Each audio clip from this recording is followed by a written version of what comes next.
আসসালামাইকুম। আবার সকালবেলা আইলাম একটা ভিডিও নিয়ে। আলতাফ ভাই, আপনি কি নিয়ে আসছেন? টিভি নিয়ে আসছি। আপনার টিভিটা আরো কোথাও দেখাইছিলেন? আরো দুই জায়গায় দেখাইছি, বলছে ভালো হবে না।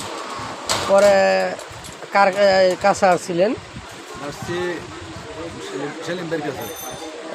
এই চ্যানেল দেখে আসছেন, চ্যানেল। তার ইউটিউব চ্যানেল এবং টিকটক চ্যানেল দেখে আসছেন। জি জি ভাই, আমার টিভির কাজ কি হয়েছে? দেখেন আপনার টিভির কাজে দেখেন পরিস্থিতিটা কি দেখছেন? যে কাজ করছি দেখছেন, স্ক্রিনের ছবিটা দেখেন কত সুন্দর ক্লিয়ার আছে ভাই।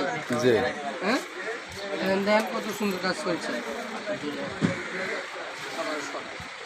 দেখছেন আপনার মাদারবোর্ডের পরিস্থিতি, খালি টিভির কাজ না, box TV, LED TV, fan, অটোরিক্সার চার্জার, কন্ট্রোলার, আমার কাছে সব ঠিক করা হয়। আমার দোকানের ঠিকানা হলো মহাখালী, সাততলা, চৌধুরীপাড়া, আইপি স্কুলের সামনে আরাফাত ইলেকট্রনিক্স। দেখেন স্ক্রিনে কাছে ছবি থেকে ঠিক আছে। জি, আপনি টিভি ওকে। দেখছেন মাদারবোর্ডটার পরিস্থিতি, ভাই দুই জায়গায় নিয়ে গেছিল, তারা বলছে যে খরচ লাগবে বেশি, এটা না হওয়ার সম্ভাবনাই বেশি। কারণ ভাই আপনি টিভি ইনশাল্লাহ ওকে আছে না? টিভি ঠিক আছে। আচ্ছা, আসসালামু আলাইকুম।